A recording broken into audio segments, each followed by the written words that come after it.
చేపల వేటకని బయలుదేరాడు. తుఫాన్ దారిని మళ్లించింది. ప్రపంచంలోనే అతిపెద్దదైన పసిఫిక్ మహాసముద్రంలో కొట్టుకుపోయాడు. ఎటు చూసినా నీళ్లు. నెల, 2 నెలలు, 3 నెలలు సముద్రంలోనే జీవితం. సరైన ఆహారం లేదు, మంచినీరు కూడా లేదు. అయినా బతకాలన్న ఆశ అతన్ని ఒడ్డుకు చేర్చింది. 95 రోజుల తర్వాత గస్తీ బృందానికి దొరికాడు.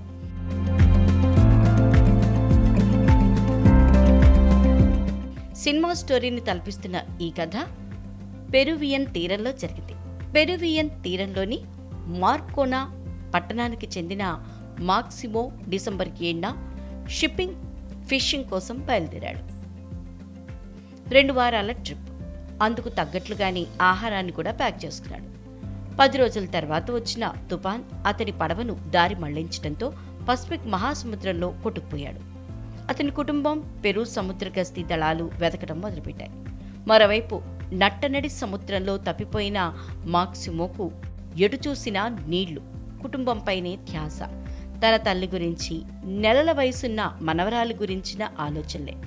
అవే ఆయన జీవితంపై ఆశను రేకెత్తించాయి. ఎలాగైనా బతికి ఒడ్డుకు చేరాలన్న స్ఫూర్తినిచ్చాయి.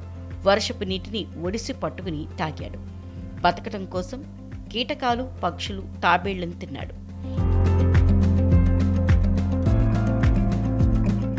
ఎవరో ఒకరు కనిపెట్టే వరకు తాను బతుకుండాలన్న ఆశ అతని ప్రాణాల్ని నిలబెట్టింది.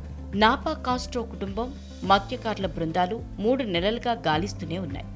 ఎటకేలకు మార్చి 11న ఈక్వెడార్ గస్తీ బృందం ఫిషింగ్ బోట్లో ఆయనను కనుగొంది. తీరానికి 1094 కిలోమీటర్ల దూరంలో ప్రాణాపాయ స్థితిలో ఉన్న మాక్సిమోను రక్షించింది.